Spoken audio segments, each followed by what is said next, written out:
And welcome back, everybody, to another edition of Around the Bases with Bubba and Mo, episode 55, your AL and NL Central previews. Check out the podcast on Twitter at Around Bases Pod and at all of your listening pleasures, iTunes, SoundCloud, Spreaker, Stitcher, and working on a few more. So you can find it everywhere you want. Before we get started, let me introduce my co-host, Mo. How are we doing, man? Good. It's March Madness, which is awesome. Great. One of the best weekends of the year, maybe the best weekend. And that also means we're like 2 weeks from baseball. So this is all good news going around here, other than the storms in the Northeast. That's it. Yeah, we're exactly 2 weeks from opening day today as we record on Thursday.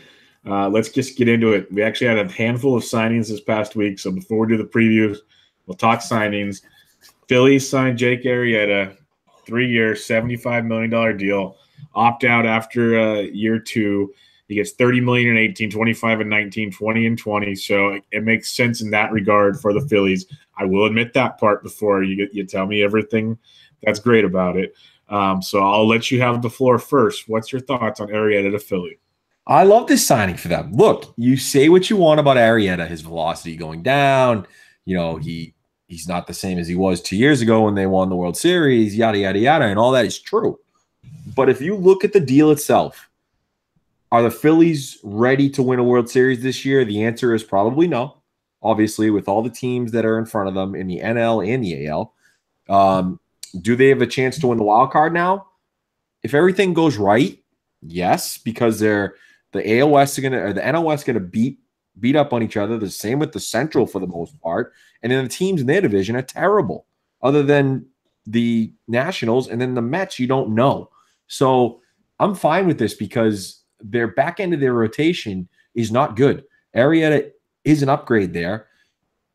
And the great part of what Philly did here is, number one, they are going to spend money eventually, whether it's next year, which, yes, could happen if they go after a Donaldson or a Bryce Harper or a Manny Machado. They have the money to do that. They're not a small market. They're playing this correctly.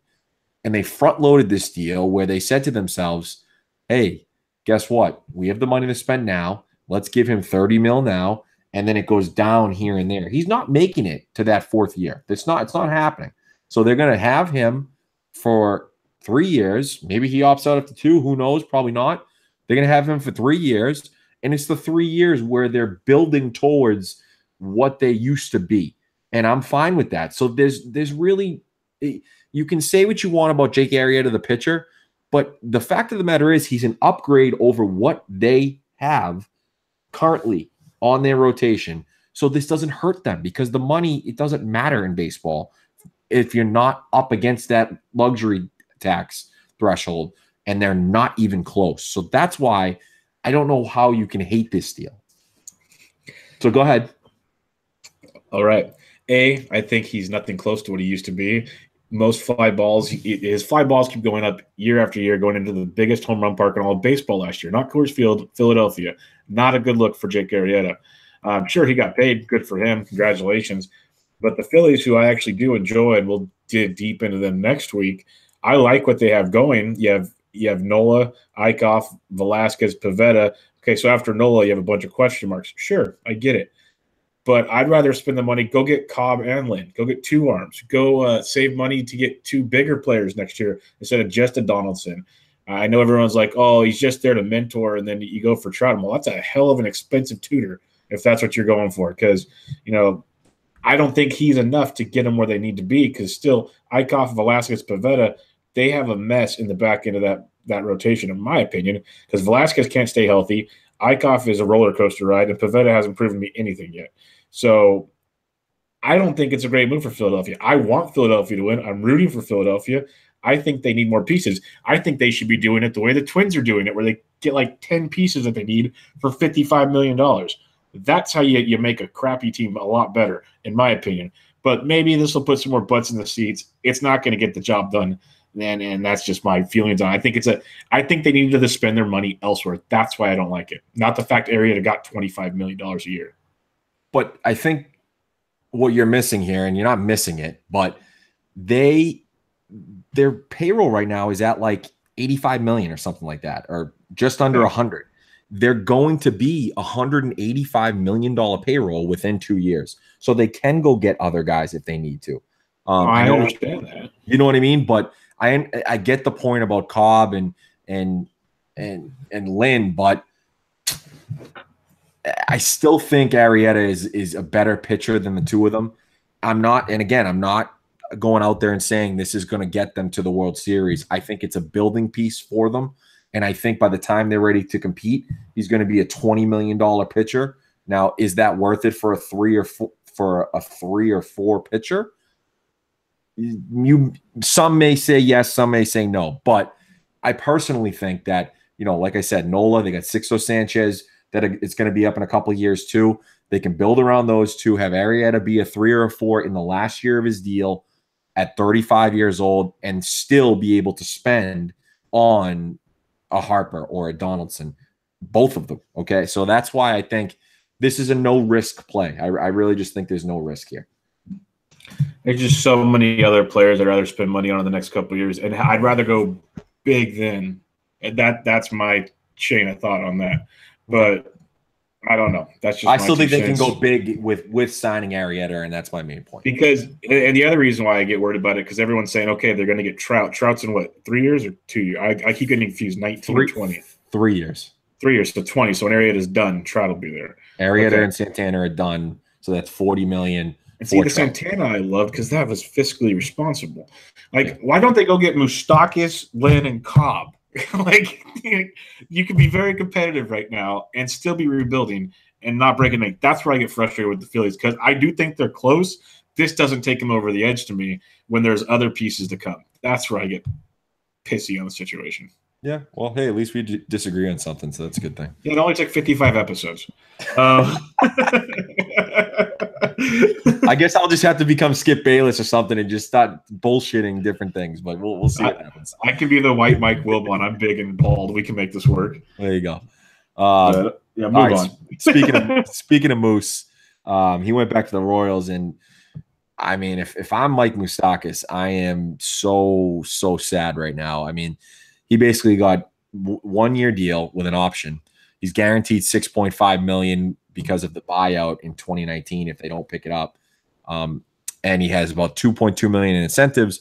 So 5.5 in 18, $1 million buyout in 19 with a $15 million option.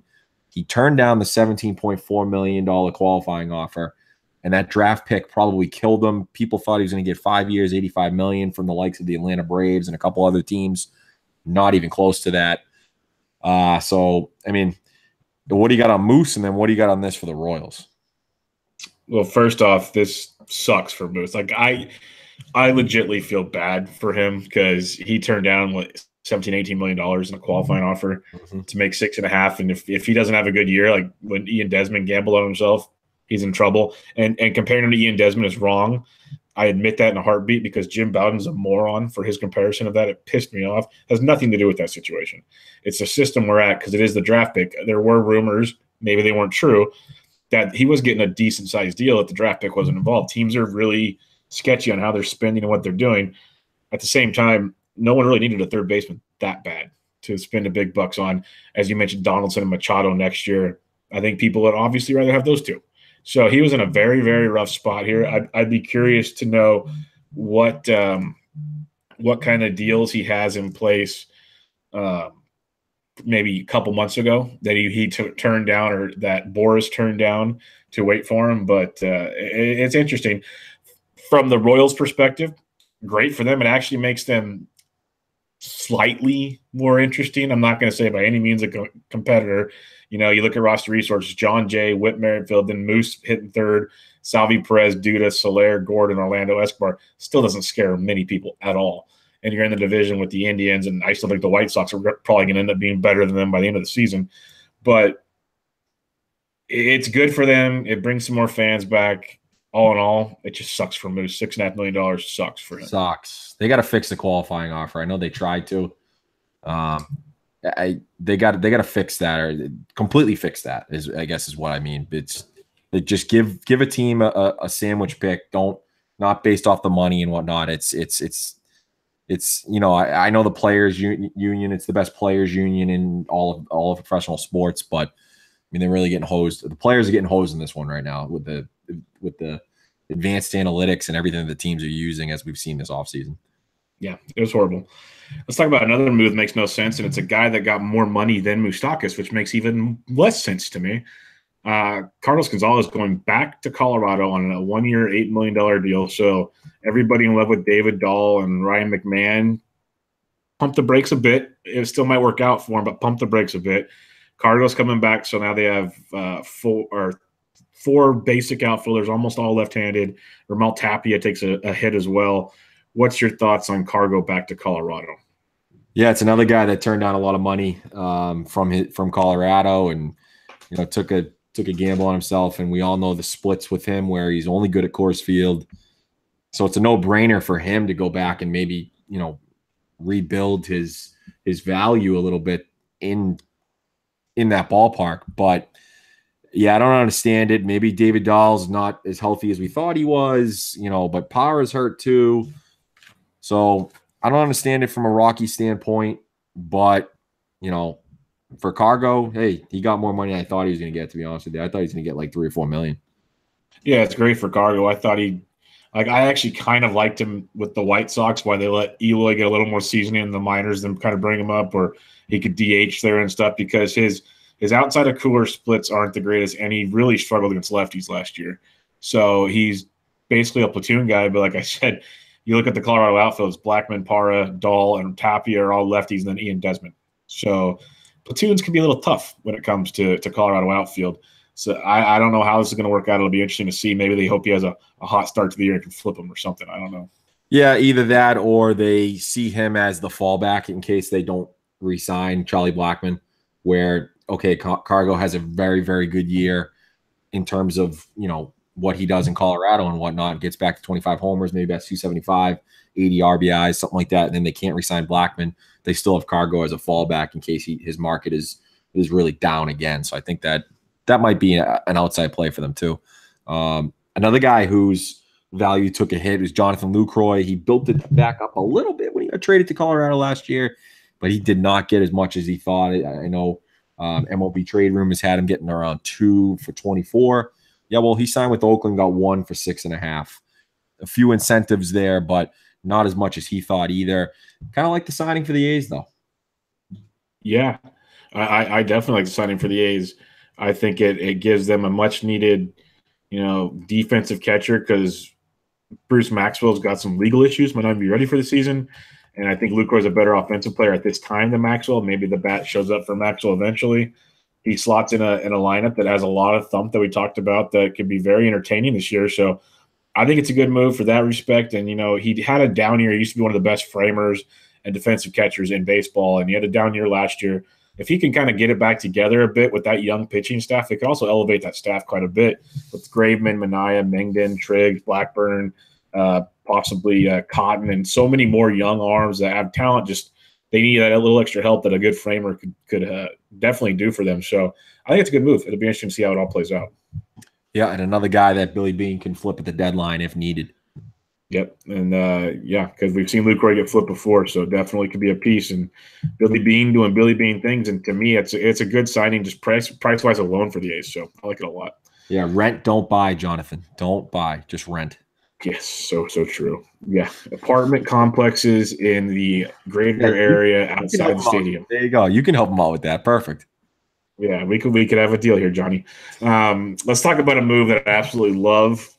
People might not love the pitcher, but when it comes to consistency, talking about 175 plus innings outside of his injury-riddled season he had a couple years ago. 1 year removed from Tommy John surgery now.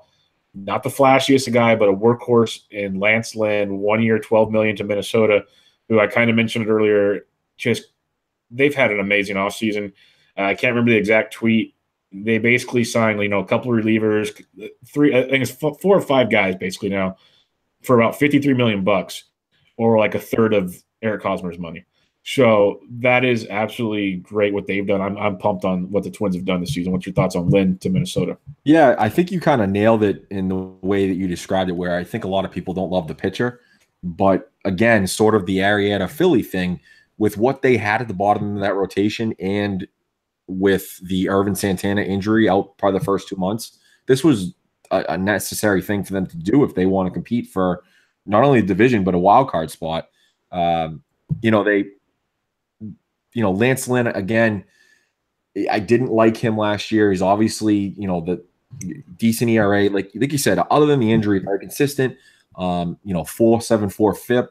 So we're expecting some sort of regression. He goes from the NL to the AL. Now the AL Central isn't as good as the other divisions. So he'll play the Royals, and he'll play the Tigers, and he'll play the White Sox, 19 times. So he may, do fine there.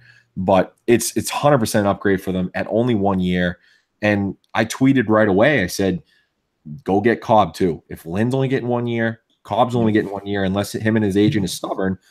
And also, they signed him for 1 year where the Orioles went and got Trashner for 2 and 16. It is bananas. Like, the Orioles could have signed both of them for 1 year and had a chance to, quote unquote, go for it, like they still sort of are. And either Duquette botched it or Peter Angelos wouldn't allow it. I don't know, but it's a great move for the Twins in terms of what they had, to what they got in Lance Lynn. Yeah, and it kind of speculates some more. Lynn's always kind of been the weird FIP, XFIP guy to regression in his whole career. If you go down like his whole stat line, and he never really has. He's found a way to magically get it done. He just pounds a lot of fastballs, a lot of balls in play. He's like an 8 strikeout per 9 guy. He's had a couple higher years, but the last few years, he's not going to strike out a ton of guys, but 175 plus innings, gets it done. Like you said, he goes in a rotation now. You mentioned Herman Santana's out until I think end of April-ish, maybe May, but not that long into the season. And he joins Berrios, Odorizzi, and Kyle Gibson. That's, it's all righties. That's 5 workhorse, formidable starters that can give you good outings most of the time. So this is a big move for the Twins. I like it a lot, and I love how you throw a little shade on the Orioles because they're doing Orioles things for us over there to keep us talking. Yeah, and I think you're right. Looking down, all his seasons from 2012 to 2015 until he got hurt and missed all of 2016. I think the one thing that does, we can point out from last year that's different is low BABIP at 244, and the home runs were up, which is kind of scary a little bit. So I think that's the only difference between the rest of the years. But I still think he's around a low 4 guy. So, probably 4.20, and that's really all they need in the middle to the back end of that rotation. Couple more till we get to the previews. We'll go through these quick. Jose De Leon to have Tommy John surgery. So you got first Honeywell and now De Leon. He was in the Logan Forsythe trade last year. So tough blow. I know when we talked to Jason Collette, he thought he was more suited for the bullpen.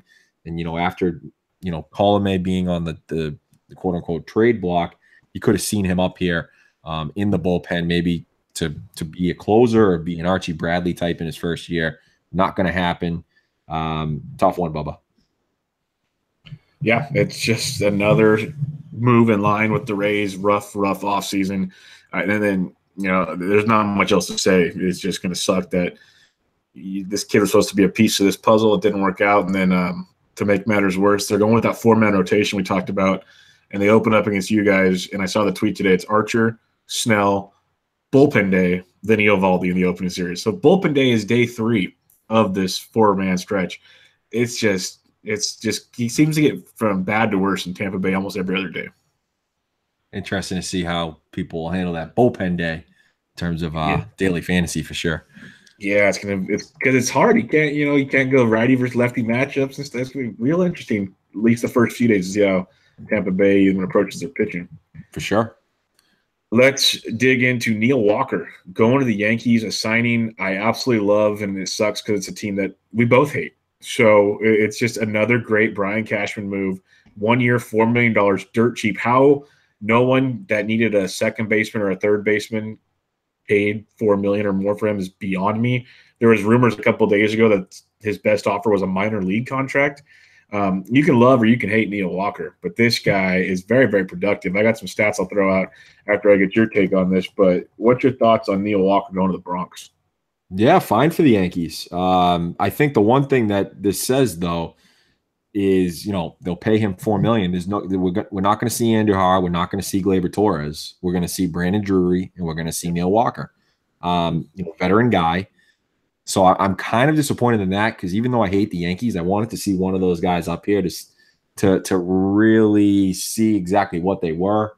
But Torres coming off his injury last year on his not his throwing shoulder, his opposite shoulder, and then Andujar, he's had a decent spring. Not that I care about spring training stats, but I would have liked to see one of those guys up here, and it doesn't look like that's going to happen, at least in the first couple months, depending on how Drury and how Walker does. Yeah, and it does suck we don't see them right away, but you have to imagine we weren't going to see both for sure. And this gives the Yankees the luxury of keeping them down for service time, get them consistent at bats because maybe they wouldn't have been an everyday guy. Hey, and if they're tearing the cover up the ball, you can replace Drury and Walker real quick. And if they're not, it gives them the luxury to keep developing in the minors. So there's a lot to like about this move for the Yankees, and I think it's just a great deal. And you got Neil Walker, who's had 12 or more home runs every year since 2010, 16 or more every year since 2013 with a couple 23s, short porch in right field. For those playing fantasy, this guy's going in like the mid, like around 420. So just throwing it out there. Doesn't get drafted in most leagues. I love this move. Love it. Okay. Yeah. Watch out for that one. Last one for the previews, Aaron Judge done with the home run derby. I think this was pretty obvious. He crushed it last year. But, yeah, he kind of hurt his shoulder at the end of last season and kind of tired out a little bit. So this makes sense not only for him but for Yankees fans because I'm sure Brian Cashman said to him, no more of this. Really no more. Yeah, it sucks. It makes complete sense. I'm not arguing that aspect. But it's already starting to feel like the home run derby is about to turn into the NBA slam dunk contest where the best of the best just sit on the sidelines and watch and celebrate while we watch guys and we're just like, it's cool. But like we were bummed when Joey Gallo wasn't there last year. Now there's going to be no Gallo, no Judge. That means Stanton will probably think about not coming out. Like you just go down the list. Who's it going to be now? Like Eugenio Suarez and Todd Frazier. It's like it doesn't have the same luster to it anymore. And it sucks. But I get it.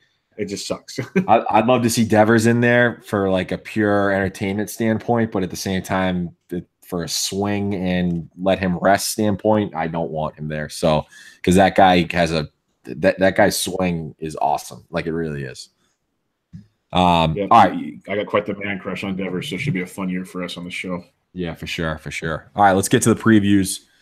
AL Central preview to start. I'm lucky enough to have the Cleveland Indians, who won the AL Central last year at 102-60. I think my first question for them is, it's sort of a long-term view, but not really. It's how big is their window? So, like, obviously in 2016, they were upset. They almost won in 2016, lost in Game 7 in the extra innings to Cubs. That was a tough one for them, and that was a miraculous run in the playoffs given their injury to all of their starters in their rotation other than Kluber. And then last year they were upset by the Yankees. And now coming to 2018 with another loaded squad. And that whole how long you can win concept is really tough in sports because of the salary cap, or most sports because of the salary cap. In the past, you could look at baseball and say there's no cap. But I think it's changed this offseason in the last couple seasons where a lot of teams are, rebuilding their entire franchises. I mean, you look at this year, you look at the Cubs a few years back, won the World Series. Look at the Astros a few years back with like a $20 million payroll, won the World Series a few years after that. And now you look at some teams like obviously Chicago last year, and now we've got the Royals and the Tigers and a bunch of other teams that are basically just selling everything that they possibly can to stockpile prospects and hopefully be able to spend some money on big free agents as we get down. And two, not going over the luxury tax. So that's a huge thing in baseball. Now the tax will continue to go higher, so different teams will be able to spend more. But it's different with a team like the Indians. I mean, this window might not be as large as we think. Cody Allen and Andrew Miller, they're due to be free agents at the end of this year. That's your closer, and a closer on most teams / can pitch in any situation possible. And then Kluber and Encarnacion, they're getting older. I know Kluber's got a good contract there, but he's like 32. Encarnacion's 35. So they're getting older. And Cleveland, it really is not a major market team. So they probably won't be able to sign both Andrew Miller and Cody Allen. They'll probably, I would guess they'd go after one of them, but you never know. You got to see what they get, what else they have as a need there. And I just don't think, I don't think this is the last year for them to be a contender, but with the Twins closing the gap in terms of some of the signings that they made, not flashy signings, but really good signings for short money and short term, and the prospects that they have coming up. And then the White Sox, with all the prospects they have coming up, ready to spend in a year or two, they're not going to be slam dunk favorites in the AL Central in the years to come unless something drastic happens or they decide to spend more money than you think. So I think their window really isn't that as large as we think in terms of just being loaded and being one of the big favorites to win the World Series. Yeah, I agree. Like they're going to have another.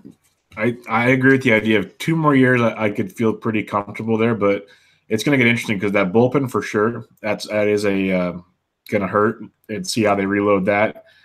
And the rotation, honestly, it is an outstanding rotation. But every year we have the hiccup of can they stay healthy? Carrasco's been banged up at times. You know, Salazar's there, but he's not in the rotation this year. But you're trusting Bauer to keep getting better, who I do like. And there's Clevenger. Then Josh Tomlin, you know, that's never a given. Kluber is Kluber, so I don't question him at all. But that rotation, how long can that stay together and be strong? So the pitching parts do concern me a bit, but I still think they can be there for a few years, as you mentioned. And then the bats, you're going to lose a few guys here and there, and it's just a matter of how they reload it. They've shown they do like to spend a little because they did spend on the likes of Encarnacion and whatnot. So we'll see what they do, but the window is shrinking because I, as well as you, do like what the White Sox are doing, and I wouldn't be surprised if sooner than later they kind of start scaring the Indians a little bit. Yeah, completely agree. I think that my second point here is if you had to pick one problem on their team, it's definitely their outfield. I mean, just naming all the names here, and I put them into sort of separate categories. You've got the non-roster invitee, Rajai Davis, got Brandon Guyer, old and limited in their potential. You've got Lonnie Chisenhall, Michael Brantley, injury-prone and inconsistent. I mean, I think Chisenhall's a little bit different there. I mean, he got hurt last year for a long time, but showed a little bit more potential. And then the third two were Tyler Naquin and Bradley Zimmer, who you've got young potential but inconsistent, as you saw with Naquin, you know, getting sent down at the beginning of last year. Bradley Zimmer getting called up in the middle and batted 241, but showed a lot of potential. You know, in a perfect world, you'd see Lonnie Chisenhall, Bradley Zimmer, and Michael Brantley as their outfield, and it would be fine with what they have in their infield and as Encarnacion as a DH. But we all know those guys are not going to stay healthy. So it's a big question. They really need Zimmer to take the next step and just bat like 260, steal a bunch of bases, you know, probably if he stays for a whole season, you know, maybe 15 home runs with close to 30 stolen bases would be something that they would possibly take with 260 and a 330 OBP, something like that. They would take that from Zimmer. The one thing I'd watch out for with this team is a trade for Adam Jones in July. I think that's a realistic possibility. Adam Jones has not won a World Series. He's been to the playoffs a couple times with the Orioles. I think that would be a perfect fit for Cleveland in July when they do need it outfield, and it wouldn't cost them a ton. Yeah, that's a great call, Adam Jones, and we'll have to keep an eye on some other outfielders because they will be in the market for it, I think. Zimmer, I like a lot, and he's there for steals, as you mentioned. Naquin needs to show us more. He's just been inconsistent. You got Chisenhall, all left-handed bats as well, which kind of makes you wonder what – you know how Tito likes to mix things up and, you know, play the percentages. So that'll be interesting. The outfield, and then the bench, you mentioned Gonzalez, Davis, Michael Brantley still out, Guyer. That is a massive question mark on a team that we're used to putting up a ton of runs. So interesting to see how that works out because the lineup is very top-heavy, but after about the fifth hole, it gets very questionable. So Adam Jones and maybe a couple other options could be there. It'd be interesting. Yeah, which is the reason why they had, you know, the Brandon Guyer and they had Austin Jackson last year because of that lefty-righty split in the platoon. The last question with this team, and again, not a lot of question marks here, but this is my last question. Was last year the real Francisco Lindor? I mean, we all thought that he was a great player, 15, maybe he can get to 20 home runs with over 300 average, steal around 15 bases, and be a very, very nice player on that cusp of top five shortstops in baseball with the likes of Seager and Bogarts and Correa and everybody else. And all of a sudden, last year, he decided to hit more fly balls, less ground balls, more fly balls. I got to tell you, Bubba, Eric Hosmer could learn a lot from what Francisco Lindor did last year. I mean, it was incredible. He went from 15 homers to 33, 49% ground ball rate to 39, 28 fly ball to 42. It's a launch angle revolution. The launch angle revolution for Francisco Lindor. I mean, there's no hot take here. This kid is a stud and will continue to get better. And with that fly ball revolution, I mean, yeah, it had less, his BABIP was down to 275 because of it. Like, his contact was still up. His strikeouts were still the same. His walk percentage was still the same. So nothing really changed except for those fly balls. So I think he really does have 30 home run potential. Yeah, and if you haven't seen pictures of him, he came in like he's been working out with the Incredible Hulk. So I don't know how much longer you play shortstop looking like that, but that's not our problem. And that was what we're evaluating. But yeah, he's got big time power, and we'll see if he even sticks at leadoff. This year he probably will, but in the future you might move him around a little bit. Could be a nice little middle part to that order. Mm-hmm. All right, let's move on to the Minnesota Twins. Kind of already talked about them a bit on this podcast, so we're going to kind of echo a couple things I mentioned here because those are the concerns or questions I have coming into the season for the Twins. The first question I have here is, can they build off of their 2017 season where they went 85-77, lost in the wild card game to the Yankees, a very entertaining game. But the reason why I ask is because they're coming off of 2016 where they lost 100 games. And that's quite the change of scenery. I feel they can become much, much better. We already mentioned the Lance Lynn move, which I love. If Herman Santana comes back healthy, it's great. I absolutely love, and I know you do as well, the bullpen acquisition of Addison Reed.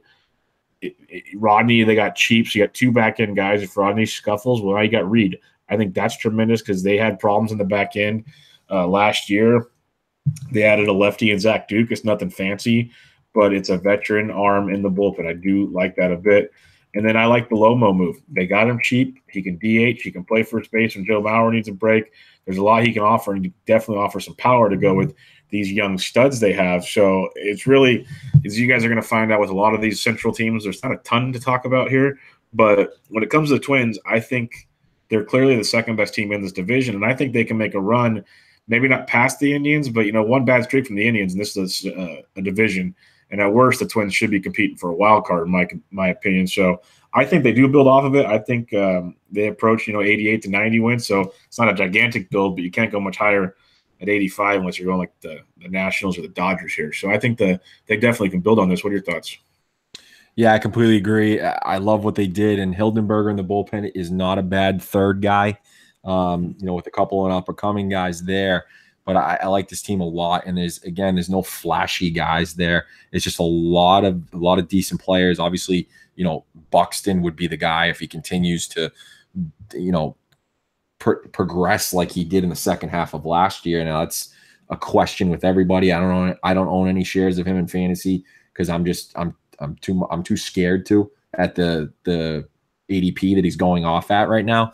And then you've got Miguel Sano. You got questions about him with what happened this offseason. He's another guy that should be at the middle of their order for the next 5 to 10 years with all the power ability that he has.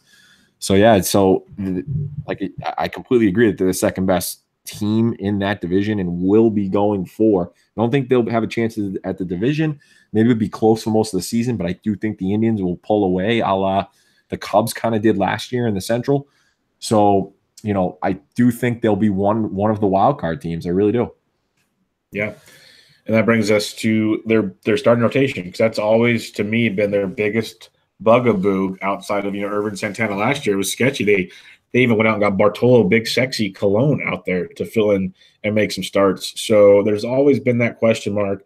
But Herman Santana put together an amazing season last year, just inning after inning, 211 innings pitched. You don't see very often at all anymore. So he was outstanding.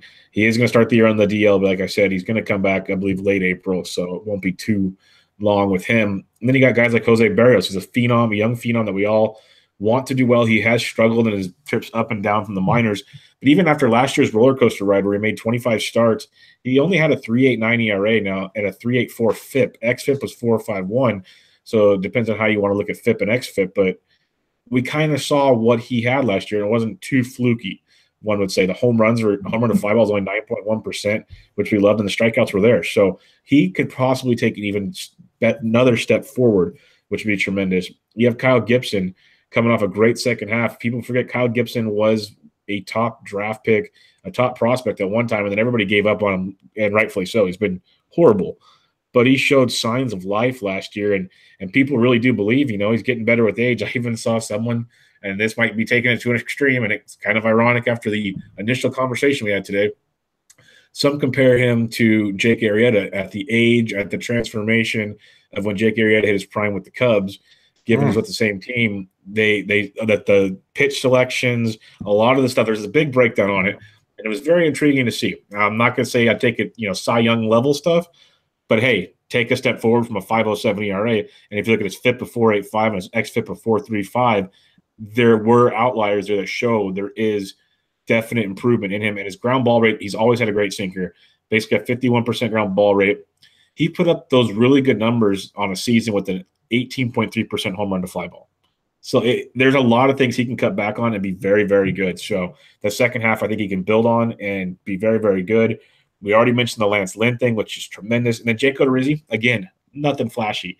He's probably a little worse than Lance Lynn, but not horrible. He's a good fourth or fifth starter in that rotation.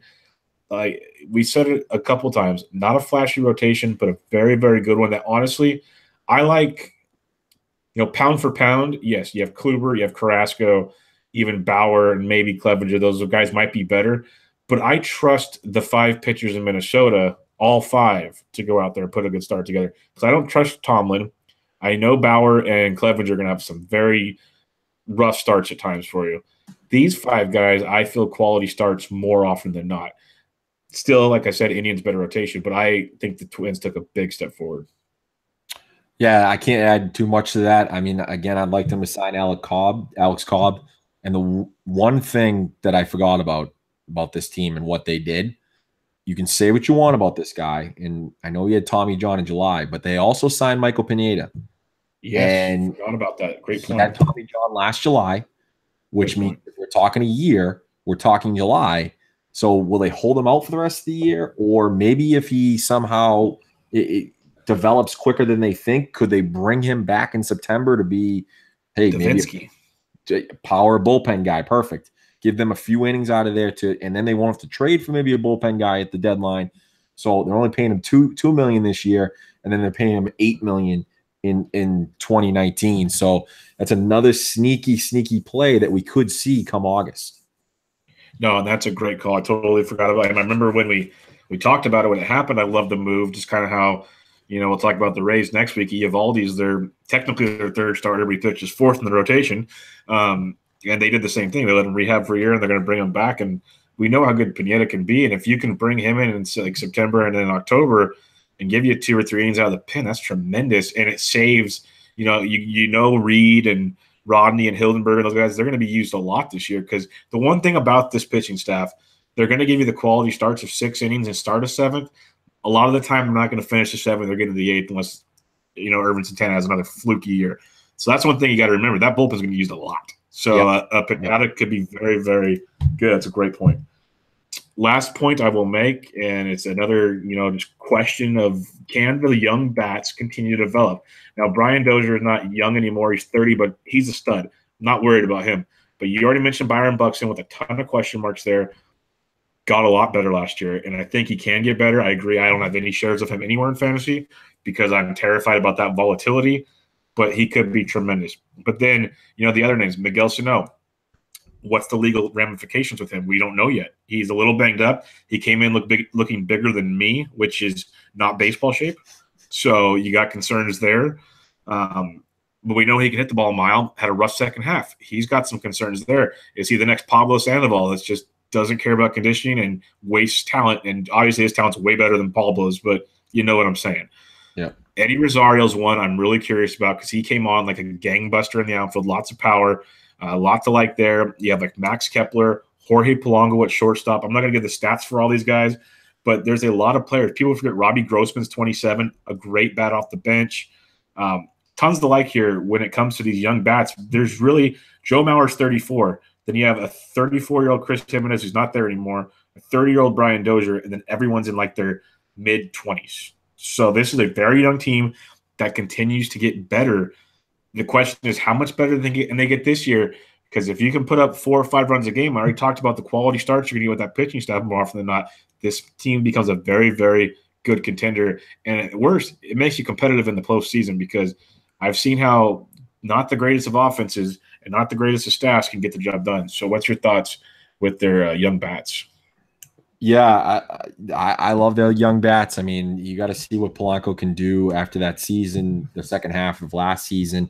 You know, I don't think anyone jumps out at you and says all-star, but I think, you know, Brian Dozier, obviously at the top of that lineup's in a contract year, so that guy's going to hit 35 homers again.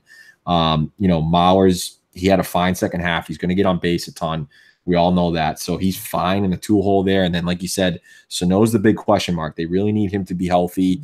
You know, Logan Morrison, hopefully he's not going to hit 38 homers, but maybe he can get to 30 again. That's a huge one for that team. I think, listen, if Byron Buxton can do what he did in the second half all season, that they're going to be tremendous. I mean, I'm not saying they're going to be bad without what he does, but they are going to be like exceptional. Like that lineup will be one of the better, sneaky better lineups, not only in the AL, but the whole league. And they really have no all-stars, maybe other than Dozier. You know, when you say at the beginning of the season in terms of what you're projecting from past performance. And now that I look at it, and we talked about Lucroy, you know, Jason Castro is fine for that team. He really is. But for the money that Lucroy got, it would have been kind of nice for them to go get Lucroy too. I mean, that would have been kind of a good signing too, because Lucroy is good defensively. He's not a terrible defensive player, which I thought he was for some reason, but he's fine in terms of framing and whatnot. Yeah, he has had an off year last year, because before last year, you listened to all the Fangraphs guys and all their stats, and he was one of the best pitch framers in all of baseball for his whole career. So yeah, that could have been interesting there, a platoon with Castro, because Castro actually hit the ball decently, but he's just there for his defense. That's all they care about with Castro. They don't care. He could hit 210, and they don't care. Yep. Just go out there and catch these guys. That's all they want from him. The one last thing I'll mention, and you said it a lot, and I said it a lot, the scary thing with the Twins is they're very intriguing, not a lot of big names. A lot of the things we said, great second halves. They weren't like overall great seasons. They were all great most of them great second halves. So it's going to be real interesting to see who continues it or who's just a, first half, second half type guy. Apparently, that's going to be an interesting factor there, because if they come out to a slow start, you never know. They were a seller and then a buyer at the same time in the trade deadline last year. Yeah. So traded the they whole were very bullpen. streaky. Yeah. And then traded for Garcia, then traded into the Yankees like a week later. So that was, it was a weird thing that they did. Let's move on to the next team. And Bubba, I'm going to be quick on this team.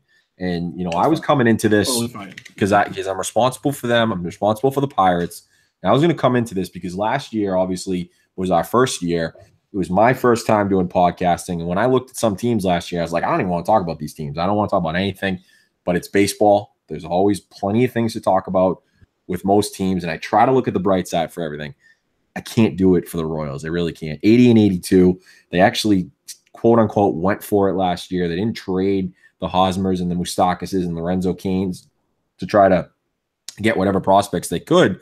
So the first thing I got for them is the rebuild begins. And I can't really add much to it, except it is literally beginning, folks. There's not much there in terms of prospects or anything. No, like I just said, no more Hosmer, no more Kane, no more dominant bullpen, and really no current prospects to build off of. It's going to be a long rebuild, and I can't really add much to that, Bubba. No, I'm just going through their roster resource page, and almost every one of their top prospects is single A or below. They have some pitchers that are high up, but they're nothing special. They are like, they're not even top 100 on the big boys rankings. We saw Eric Soglin a little bit last year, but you're not happy about that. The one youngster we might see some of this year outside of Mondesi, who I don't really count as a prospect anymore, is Hunter Dozier. He's a corner infielder, plays first, third, and right field. The fact they picked up Duda and Moustakas sucks for that. But you'd have to imagine, even if they're out of it, maybe they flip a Duda or something, and they get some run time from Dozier this year. But other than that, this is bad. Like Nick Prado's awesome, but he's in single A. They're projecting 2021 for him.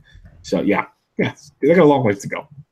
Yeah, and when you said Hunter Dozier, I remembered sort of what, in 2011 they took Bubba Starling fifth in front of guys like Rendon, Archie Bradley, Francisco Lindor, Javi Baez, George Springer, Jose Fernandez, Sonny Gray. I can name a bunch of other guys that they took him in front of. And they took him almost like we're almost ready to win here, and we can kind of wait on Bubba Starling. Well, now 7 years later, he's 25 years old. He's in AAA, and he's not a prospect anymore. So that guy's nothing. But I think you kind of segued into my next one. There's no young stars to build around currently, and I had to reach and kind of say they have to hope like a guy like Jorge Soler decides, a former top prospect with the Cubs who they got for Wade Davis, decides to be that middle of the order bat that we all thought he was. And he really didn't perform well last year. And it's a tough ballpark to perform in. And he was hurt, and he's hurt a lot. So that's something that's a guy. It's the only guy I could think of to watch out for, because really everyone on their team is almost over 30. I mean, Whit Merrifield had people probably look at him and say, wow, what a breakout year. What a young player. He's 29 years old. So he's a late bloomer in terms of someone who performed well in one of his first couple seasons. Nick Prado was their first round pick in 2017, and they have him projected to be a Joey Votto, Eric Hosmer, Wally Joyner type, with a lot of.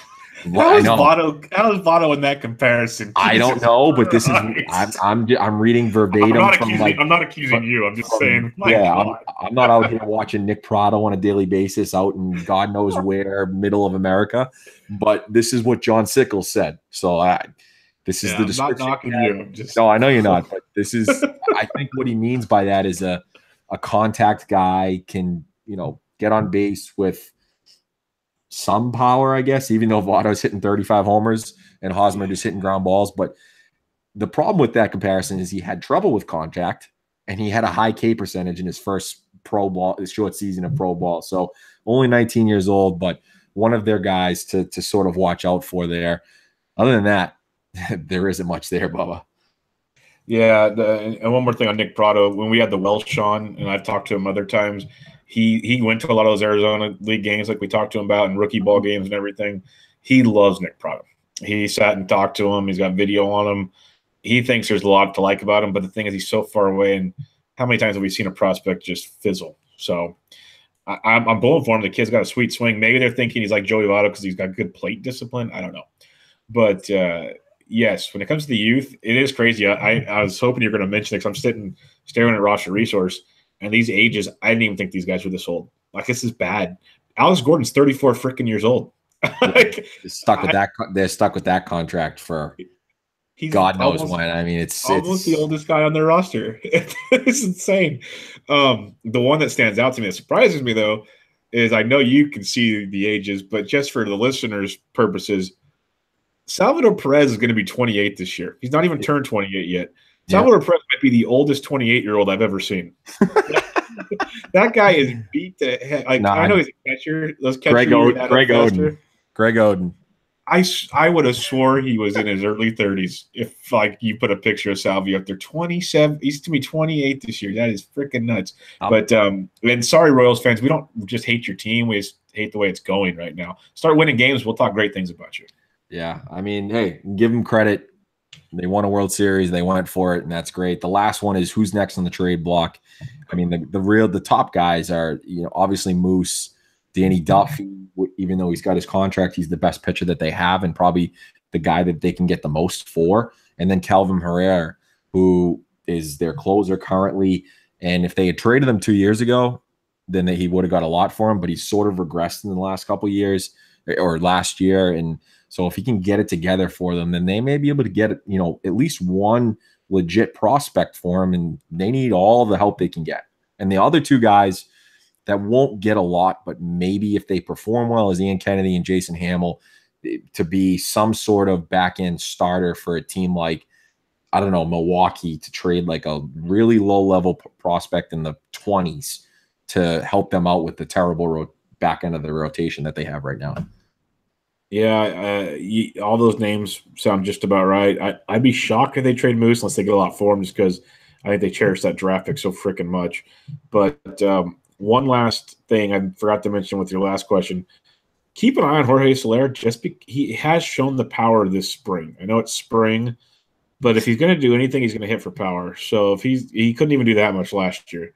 So just keep an eye on that, and it might be okay, but by no means am I saying the Royals are just stay healthy at least for a season so we can see if you have anything, like anything. Even if you bat like 240, but you hit 25 homers, maybe there's something they can fix there to get you to 265 and 30 homers. But just stay healthy. That would be a start. All right. The Chicago White Sox coming off a 67 and 95 season. We love them. We love their rebuild. They are still a couple years away, in my opinion. I think next year they'll make a strong push to be entertaining. And, 2019, 2020, it's game on to me in Chicago. Lots to like here. They got the usual suspects in Abreu and company. But we're talking youth, more young guys coming up this year. We got to see Moncada late last year. Everything he started to get there towards the end. And I think the next step is coming with him. Tim Anderson's still only going to be 25 this year, so to me, he's still kind of young. Got that big deal last year.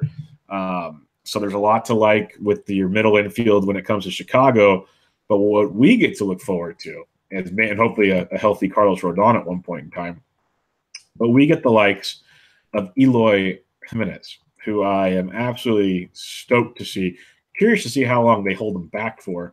But he is right around the corner and just insane pop. They got him in the Quintana deal from the Cubbies, and this guy is awesome. He's putting on a show in spring training. And then outside of him, you might get to see Carson Fullmer, good pitcher, but the one we all want to see before he has to have Tommy John surgery is Michael Kopech.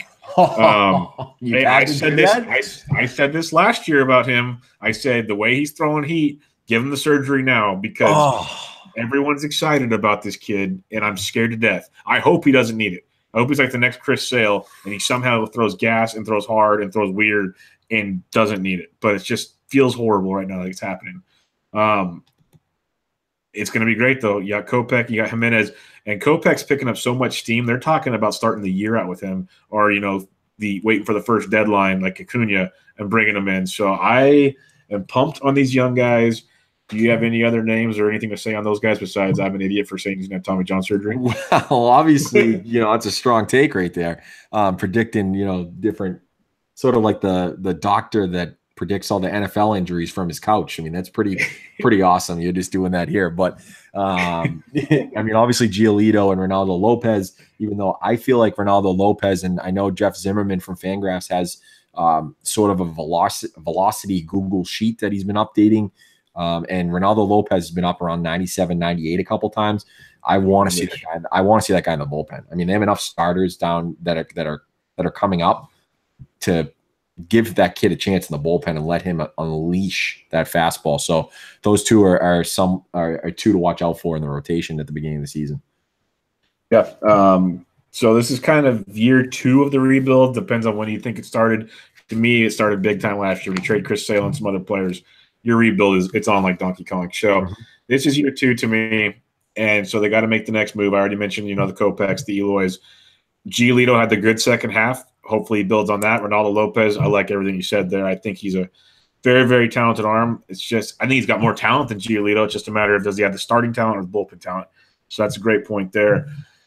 And then it's just, a matter of I'll get into some possible trades with my next question, but what are you going to get from Avisail Garcia again? He had a great year, but we know all the BABIP questions and everything else. Jose Abreu, I'm not worried about him at all. You went and picked up Wellington Castillo, who I think is tremendous to catch in that ballpark. But you still have some suspect guys. Ryan Cordell is projected to play left field. Yolmer Sanchez had a really good year last year, but are you relying on that again? Then Adam Engel in the outfield. So the outfield's very suspect until Eloy and a couple other moves come up. The bench doesn't look, great by any means. But what to expect in year 2 is obviously improvement. We saw it towards the end of last year. They made games very interesting, and they kept games closer or series closer than people would think.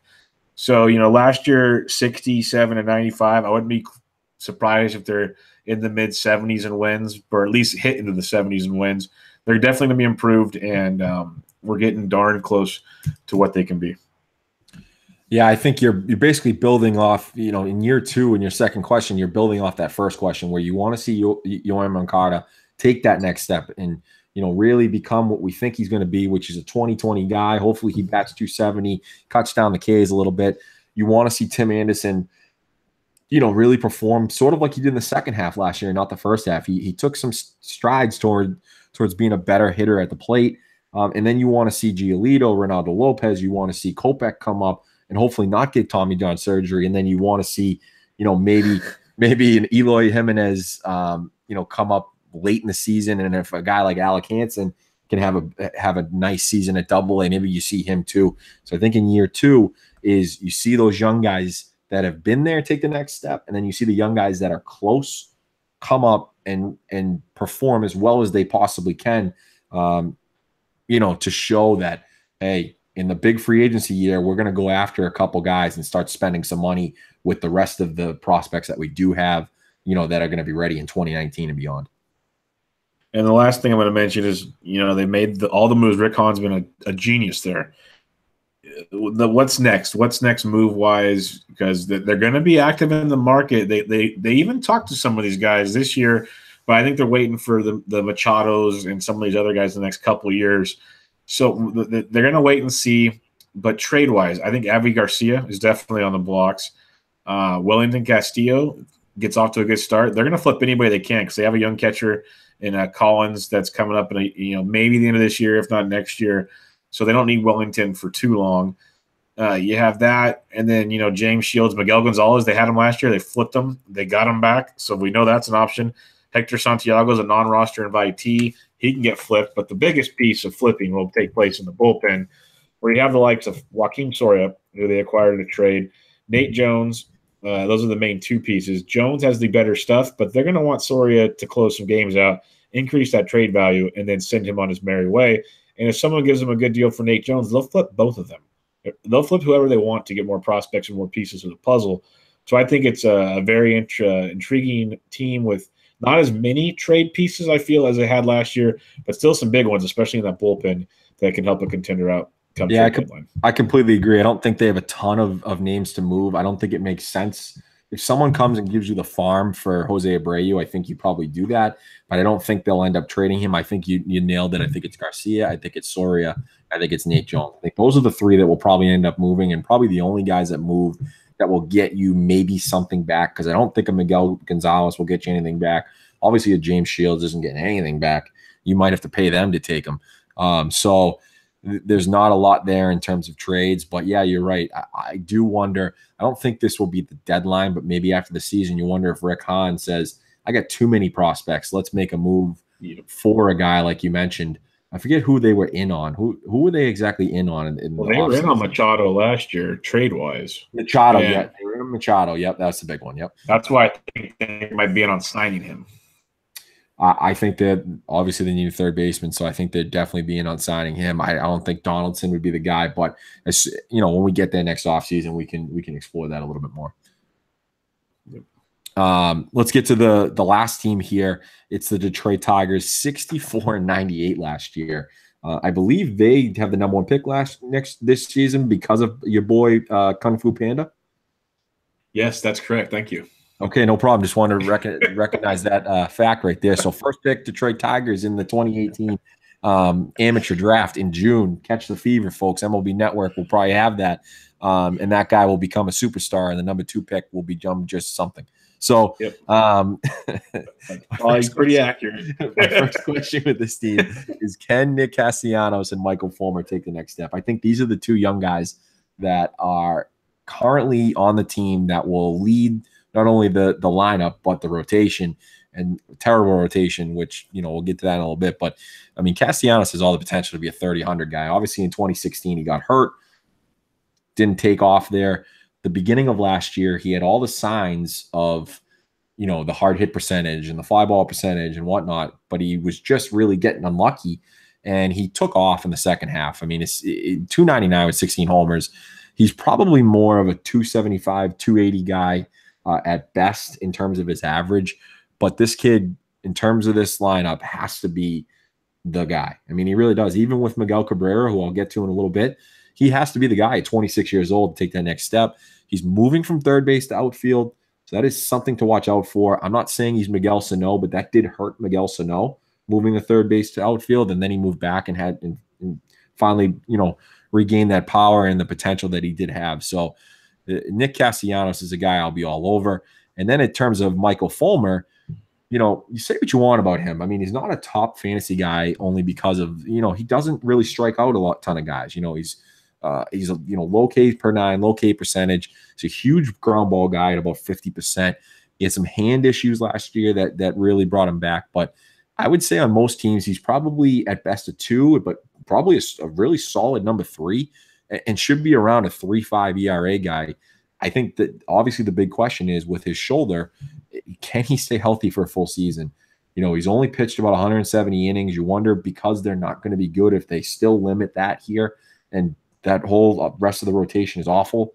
So I wonder if they limit that innings, but he's a guy, especially in fantasy late in drafts, that you could target because he is, even though there's no Ks there and really there's no wins, he could still get that ERA down a little bit. Yeah, I'll hit on these two. I'm a big Nick Castellanos guy. I absolutely love Nick Castellanos. The hard hit percentage that he had last year and the exit velocities, he was one of the best in all of baseball. And the concern I have, obviously, is where does he sit in this lineup that's going to be bad lineup.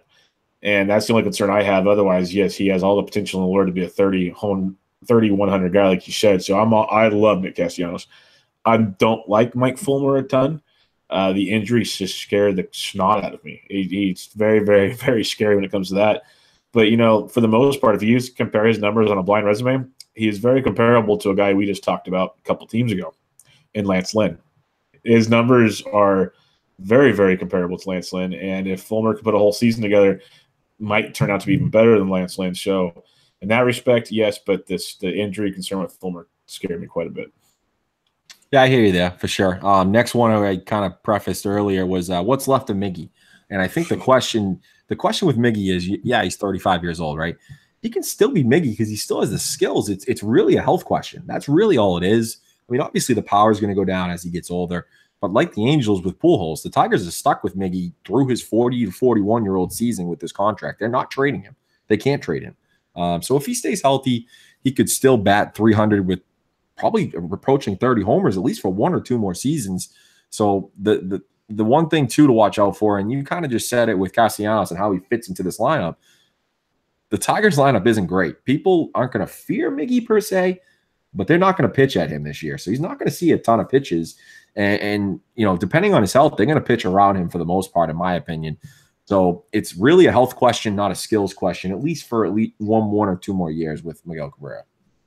Well, if roster resources, lineups projections are correct, he's hitting in front of Castellanos, might get a few better pitches, but that's yet to be seen. Yeah. And roster resource, I've noticed this year, they're off on a few things projection-wise. I was just going to say that to you. There's something going on with there where it just looks real. Well, I'll talk about it later with the Brewers, but yeah, continue.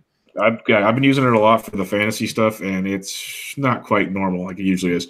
But yeah, Miggy, I'm a supporter of Miggy. Like you said, the skill level's there. I know it was down last year, but you look at a lot of his numbers, and he just – I don't know the proper way to say it. BABIP was extremely down compared to what he's used to, 292 compared to 336. Like his lowest ever was 310 back in 2008. He's usually 330 or above BABIP guy, so that's something to think about there. He is struggling a bit in spring, but he's hitting it hard, just not getting the production. Something to keep an eye on for sure. Last year he had a minus 0.2 WAR, which for Miggy is insanely low.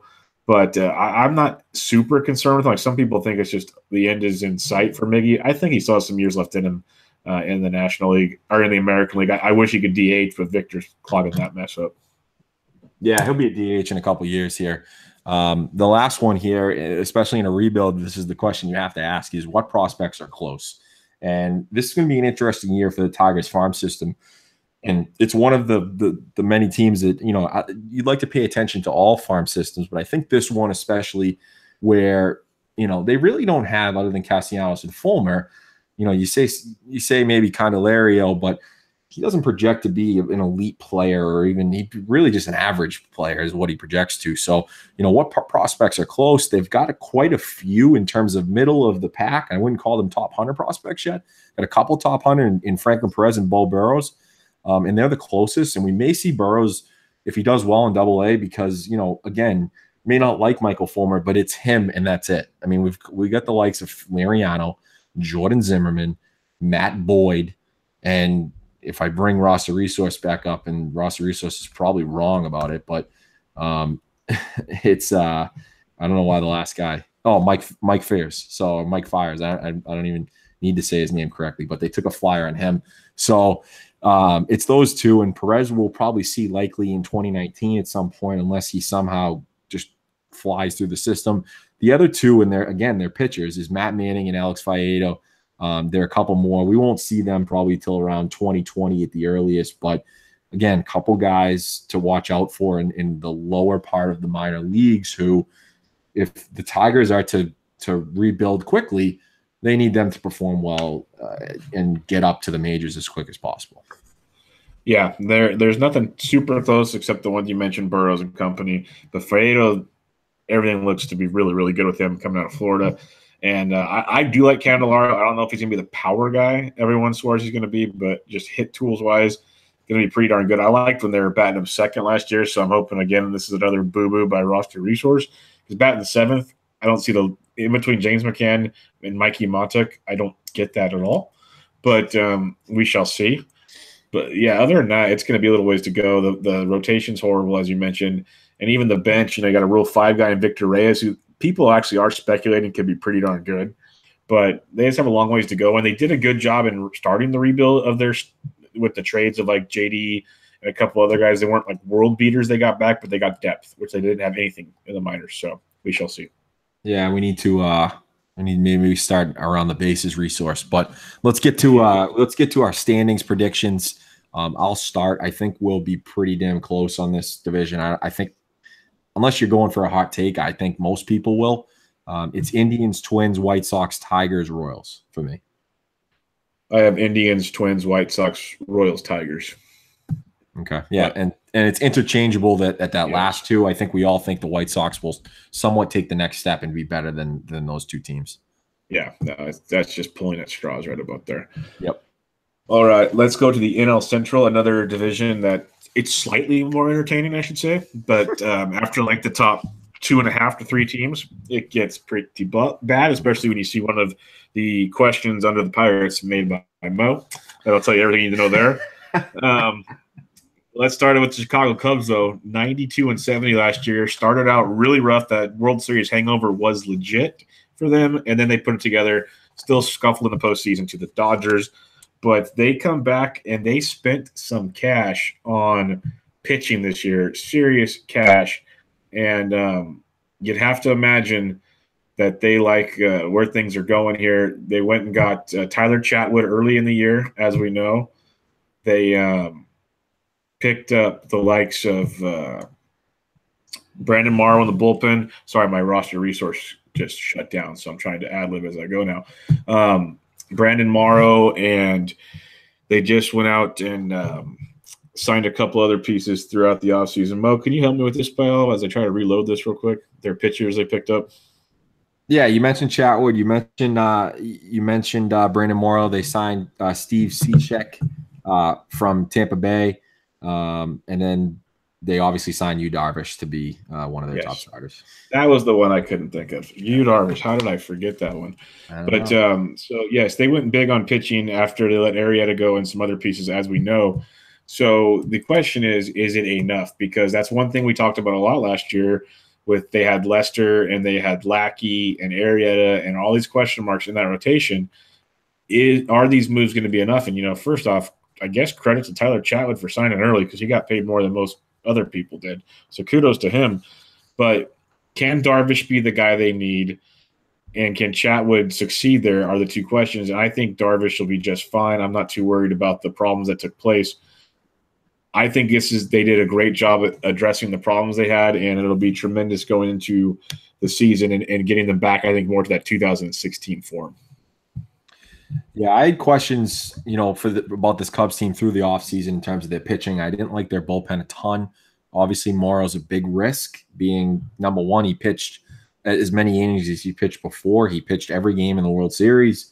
He's had arm troubles before. So being their closer, is a really, really, really risky move by Theo Epstein. He's got all the potential in the world, but really risky move. They do have Justin Wilson, who I think they thought was going to be their closer once they let Wade Davis go after they traded for him, and he was terrible in the second half.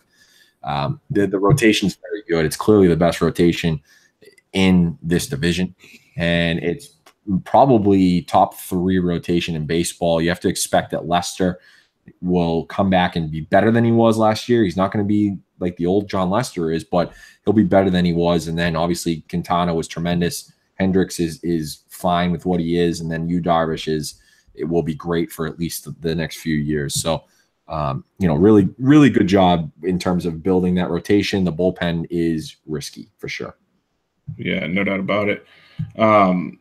When we talk to, they've won the Central the last couple of years. We like the moves that they've made. Is the Central theirs to lose? I think it's yes. And I was just kind of grasping at straws on things to mention for them. I think this is definitely theirs to lose. And I think I like what the Cardinals have done. We will talk about the Cardinals. But I think it's definitely the Cubs to lose. And I'm not going to go too deep into it because I think it's pretty simple. What's your thoughts on that? No, I'm not. I won't go deep in it. It's definitely the Cubs to lose. And it will be probably for at least 1 or 2 more years. They don't have as much firepower in the minor leagues to make a deal at the deadline. So that is something to watch out for. And maybe a Kelvin Herrera if he performs. They don't have the firepower to go get a Brad Hand for the bullpen because he re-signed that nice contract with the Padres. So that's one thing that could hurt them at the deadline is if they do need something, they don't have much in the minors to go get it. Yeah, that's a massive, massive concern. And the last thing we'll mention is Chris Bryant. A couple years ago was the man. Had a really good year last year, even though some people swear he wasn't that great. But when you hit, 295 with 29 homers, and Rizzo hits 32 homers, I guess he gets overshadowed somewhere along the line there. But many thought he didn't have quite the year he could have had. He had a 6.7 WAR. Does he get back to the MVP caliber season is what I'm wondering. I think if he does, it definitely projects them into the World Series contender, let alone a NL Central contender. So I think that's a big thing to find out. Can he get back to that, 300-plus guy with 35-plus homers, 100-something RBIs?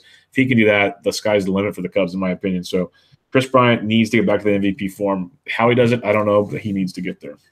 Yeah, it's pretty sad that we talk about Chris Bryant and guys like Mookie Betts who had MVP type years, but who regressed a little bit, quote unquote, to some people. So I think he gets back to the MVP form as well. Yeah, all right. Yeah, I like it. Let's move to the next team. They finished second in the division last year, and they surprised a lot of people. And they surprised a lot of people this offseason as well. If it depends on who you ask, is the Milwaukee Brewers, 86 and 76. My first one is very simple. They went out and got their guys. They went out and they acquired Christian Yelich. They signed Lorenzo Cain, which I think if you handicapped it at the beginning of the offseason and said, who's going to get the most money out of this and who is going to get paid and isn't going to get paid, I don't think anyone would have taken Lorenzo Cain and what he got at 5 years. I thought it was a 3-year, $45 million deal, maybe even a little bit more than that, maybe 3-year, $54 million deal in between 45 and 54. And he got his 5 years. And I thought he's a tremendous player, but I thought it was a little bit surprising at 32 years old. But listen, David Stearns decided it was time to push this team to compete by trading for their guy and signing their guy. And he finally decided, hey, we're giving up Lewis Brinson, our top prospect. We have other outfielders in the farm system that we think can turn into something, and we can use them as well. But Yelich's talent and the contract was worth it. I mean, it really was. And it also helped Derek Jeter's team, who we'll talk about next week. When in this lineup, especially if Braun stays healthy, is as good as you have in the NL. I mean, it really is. I think guys like Travis Shaw and like my boy, okay? This is my boy, the mayor of Ding Dong City. That second half was a little scary, and it's probably more of what he's probably in between of what he was in the first half and what he was in the second half, which again on this team as a fifth or sixth hitter is fine. I mean, he'll be fine for third base there, but I think he'll regress just a tiny bit. Don't kill me, Travis. I still think you'll be tremendous if you're listening. So tremendous moves by David Stearns, and one of the best lineups in the NL. Yeah, I absolutely love it. We talked about those moves in depth when they took place. They were great moves. They still have a lot of pieces they can move if they have to. So I like it a lot. It makes this lineup very, very good, as you said. And, between the starters and the bench, there's a lot of weapons there they can enjoy. So I like it a ton. Yeah, and a reminder, Craig Counsell's going to have to move around some guys. Again, roster resource has Ryan Braun at first base right now and Domingo Santana in right field. So he's got those two plus teams to move around, and that'll be interesting to see how he does that. The second one here, and I think the most important one for this team, is can this current rotation hold up? And it's really, really a difficult thing to look at for them, where you say, hey, David Stearns traded for some guys. He went for it, but they really don't have the rotation because of injuries and because of other different factors to maybe compete for the division and even a wild card. And Chase Anderson is currently the number one. Fine pitcher, had a very, very good year last year. Shouldn't be at the front of any staff. I think Jimmy Nelson took the next step, and now he's out till midseason. Hopefully he gets back earlier than expected. And Zach Davies, who had a good second half, he's going to start the season on the DL most likely with a strained oblique. Now you're looking at Jhoulys Chastain, Junior Guerra, and Wade Miley, according to roster resource, are projected to be in the rotation. That's tough. Junior Guerra had a good season in 2016, had injuries last year and kind of regressed back to what we thought he was, but he could be a fine 4 or 5 starter. Jhoulys Chastain had the home-away splits with San Diego. Ground ball guy, according to Jason Collette, he's developing a changeup, so we'll see how that works there. I would like to see them go with Suter or Woodruff if possible. I'm not sure if they're going to go that route, but we'll see, because we all know Miley isn't good. And I think the last thing I'd like to see them do, if they don't go with Suter or Woodruff, go get Alex Cobb for 1 year. Yes. I don't see they were rooming for Arrieta. They didn't go get Arrieta.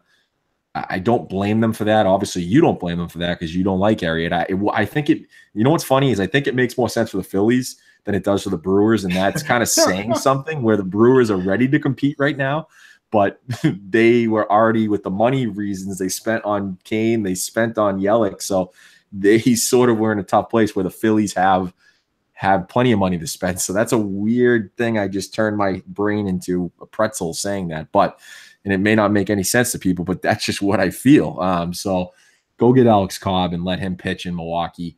Again, it's a tough ballpark to pitch in going from Tampa, but you're going to the NL, so there's no DH there, and it will help him out just a little bit.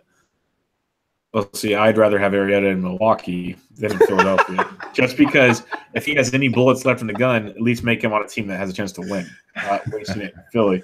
But that's another story for another day. They should have went and got Lance Lynn. That's who they should have went and got. Yeah. And then if they can't do that, go get Alex Cobb. So, yeah, I'm all aboard that, because you cannot go into the season with Chase Anderson, Zach Davies, Jhoulys Chastain, Junior Guerra, and Wade Miley. As you said, they even were rumored on Yu Darvish for a while there. So they want to get pitchers. They're going to get pitchers if it's either through another signing or two or through the trade somewhere along the line. They're going to get somebody, just a matter of who, because they're not going to be able to contend or be what they were last year with the staff, as you said. It's terrifying. Junior Guerra is not that good.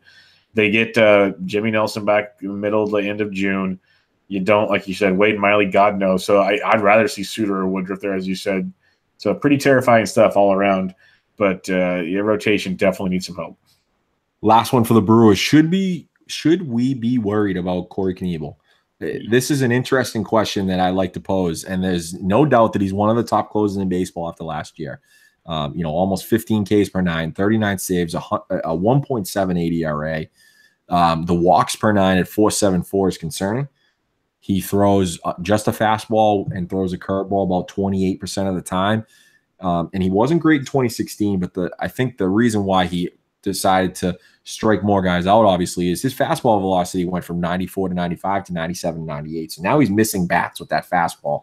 And his swinging strike percentage went from 7.7 to 13.9. So everything I just said there proves that, he's good enough to be one of the top closers in baseball. He's going to miss enough bats to sort of overcome that walk issue. I'm not sure he's as dominant in 2017, but he's also much better than 2016. So it's more of, I think we're going to see, I want to compare it almost to Craig Kimball's first year with the Red Sox in 2016. And I should compare the numbers a little bit because, he was scary in 2016. I mean, his ERA was down, but he walked a ton of guys and his control was awful. So I'd be interested to look to see, whether he could have something like that type of season. But they found something in him last year, and they need him to be what he was last year because we all know they're going to be going to that bullpen a lot with the back end of their rotation.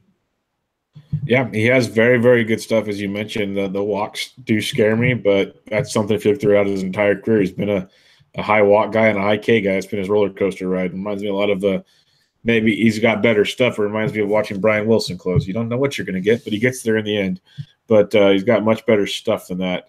45% fly ball rate, never a great feeling in Miller Park. But so he gave up about 9.5 homers, 9.5% home run rate, 9.1% in 2016, and he's given up a lot of homers in the minors as well. So that's one thing that would slightly get my attention. If you look at his ERA compared to his FIP and XFIP, there's a large gap there, But the stuff's legit, and if someone keeps working with him, then yes, he can be good. Interesting to see where it goes. But 76 games last year, 76 innings pitched, by far the most he's pitched in his entire career. Another thing to keep an eye on. But, he is a very good young arm. I'm curious to see where he goes, how he does. Yeah, also a 91% left on base percentage. So there's a lot of – you mentioned a bunch of them. I mentioned a bunch of them. There's a lot of things that make you worried a little bit, and he wasn't again, he wasn't striking. He was striking a lot of guys out, but he really went – he went from like 10 per 9 to almost 15 per 9 in one season because of that velocity increase. So hopefully if that velocity starts to go down, if we notice that, if you go to Brooks Baseball or wherever you want to go to look at the velocity, if it starts to go down, Brewers are in big trouble. Yep. Let's go to the St. Louis Cardinals. Finished 83-79 last year, just on the outside of the wild card, looking in, and they have addressed some serious needs this year. Biggest move, Marcell Ozuna from the Jeter Marlins. That was a big move for them. Didn't have to give up a whole lot for that. They went and signed Miles Mikolas out of Japan, which was another big move for them. We'll see how that pans out. And then they added to the pen. They got Luke Gregerson to close, Bud Norris, and most importantly, in a trade to Toronto, picked up Dominic Leone, who we, as well as STL Cup of Joe, have talked about. Really, really like him. And the fact that we've had STL on a couple times, and we'll have him on more. I don't need to go too deep in this preview, I have a feeling, because we've pretty much exhausted all resources there. But I will go to a few things. Marcell Ozuna obviously added to make an okay offense that much better, coming off just an insane season. When people really think about it, I don't think people appreciate what he did enough last year. 37 homers, 93 runs, 124 RBIs, hit .312. This guy was just nuts. He's not stealing bases. Don't plan on that. But the power to me is legit. He's at least a 30-homer guy. Maybe not 40-homer, but 30-homer guy. And he's going to be in the middle of an order, driving in runs, in a lineup that should score some runs. All the projections have him at 30 homers. They have him around 100 RBIs, and they have him hitting, 285 to 295. So this is a very, very productive hitter in the middle of that batting order. Question is, can he, have a Tommy Pham in front of him that builds off a great year? And we'll get to him. And then you have Dexter Fowler, Matt Carpenter's always up and down. You got Yadi Molina and the rest of that lineup, which we'll get into. But getting Marcell Ozuna, maybe one of the biggest offensive acquisitions of the offseason. What's your thoughts on Marcell? I love it because, back in the heyday for the Cardinals when they were making the playoffs every year and winning the division almost every year, I mean, it was Pujols and it was Matt Holliday. And they really haven't had that guy, if you think about it, for the last few years. I mean, Carpenter is a nice player. They haven't had that power guy, in the last few years. So Ozuna was a must. I mean, we all knew they were trying to get an outfielder.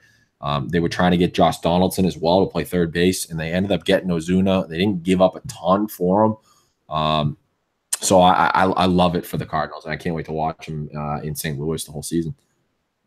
Yeah, now we'll go to two guys that just broke out last year, and it's weird because one's going to be 25 this year and one's going to be 31. Yes, Tommy Pham years old this year. I'm not sure many people realize that, but he's not a young prospect by any means, and that's one reason why De Jong got the big extension where they only gave Pham like the 1 year thing. That's a major factor that people don't want to kind of admit and accept. But Tommy Pham coming off an outstanding year. He had like the LASIK surgery, I believe, the previous year, so people are crediting a lot of that to his success. Had a decent start in AAA, and then in 128 games in the bigs, 23 homers, 95 runs, 73 RBIs, 25 stolen bases, so 23-25. Hit 306. I believe he's the only player in baseball to have a 300 average, a 400 OBP, and a 500 slugging. So that is an impressive season. Obviously, the power is a big step up from what he had last year. Most of the projection sites still have him around 20 homers, stealing around 20-plus bases. This is a very good guy to have batting second in your order with Dexter Fowler leading off, and then we already mentioned Carpenter and Ozuna. The other guy I want to mention, so Pham's continued success is going to be huge. That's why I highlighted him. Paulie Young, 25 years old, shortstop, got paid, got the most expensive extension in baseball history, coming off 25 homers, 55 runs, 65 RBIs, and 108 games. He hit 285. Most people think this isn't sustainable. I get it. They're scared of the Aledis Diaz factor. Sure. If you combine his AAA and his majors homers last year, he had 38.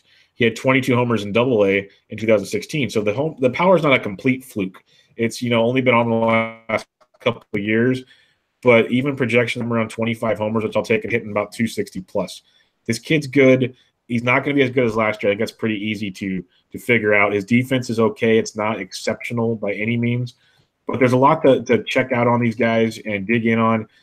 He did strike out a lot last year. In the bigs alone, struck out 28% of the time. That is very concerning. There's no sugarcoating that.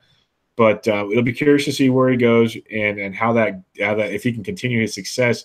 Because if he can keep going at the bottom of that order and Pham up top with Ozuna in the middle, this could be a big, powerful offense for the Cardinals. Yeah, I think you're absolutely right about DeYoung. I mean, I think we all know that he's going to regress.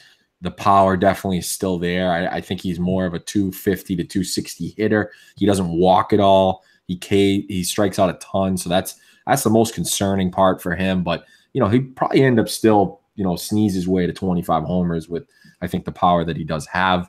Tommy Pham is very interesting. Like you said, he got the LASIK, and his strikeout rate is down to 22%, whereas before it was around like 34 in Cup of Coffee and then 28. He almost quit baseball a few years back. So what a story that was last year for that guy. But, yeah, he's got 25 potential. And with, Ozuna probably batting right behind him, I'd assume he's going to score a ton of runs. Yeah, no doubt about it. Last question I have is, did they do enough to get back into the postseason? Because, to many baseball fans, period, and especially Cardinals fans, the Cardinals not getting into the postseason, regardless of how that finishes, is a big downfall to their season. They're used to being there year in and year out. And, last year was a big hiccup for them, missing the wild card by about 3 games. And they went out and got Ozuna, as we said. If they get Carpenter back, I think that's almost a new player in itself. Mikolas, we didn't really touch a ton on him. He's having an interesting spring, much better in his last outing. Jack Flaherty isn't projected to be the bigs. His spring's been amazing, and a lot of people are talking about him being up and pitching. So that can be big. And then the bullpen talked about. Even you can laugh at Bud Norris all you want. He was actually good last year. Dominic Leone, Luke Gregerson. I think they made a ton of moves. I think they do compete with the Cubs. I think the Cubs and have that experience factor to make the move.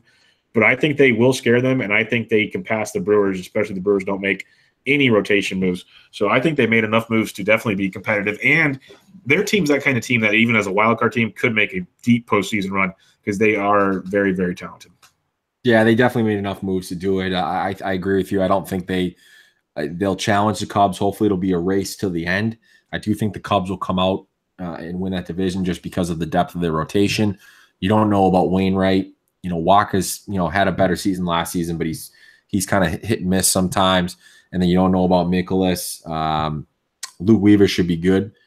They've got Jack Flaherty ready, like you said, and then there'll be guys out there that they can kind of trade for. And then there's that wild card in Alex Reyes. I mean, he's that wild card that we have to watch out for. Former top prospect in baseball and still in the top 10 prospects in baseball now. He was ready last season.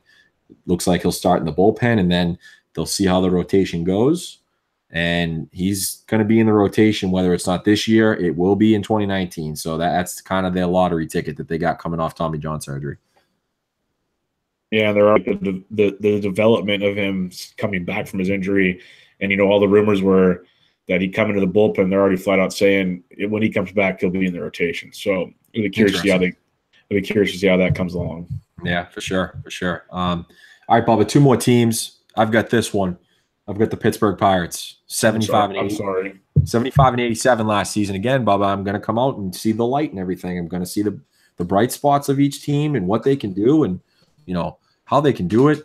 So let me start with my first comment on the Pittsburgh Pirates. Boring. This team is so boring with what they've done and no clear direction. Like we said it when we had the interview with the SB Nation guy. I forget exactly what his name is now. But I would be so angry if I was a Pirates fan and so dejected on what I had 3 or 4 years ago and the teams that they had there, and they didn't do enough to make it happen.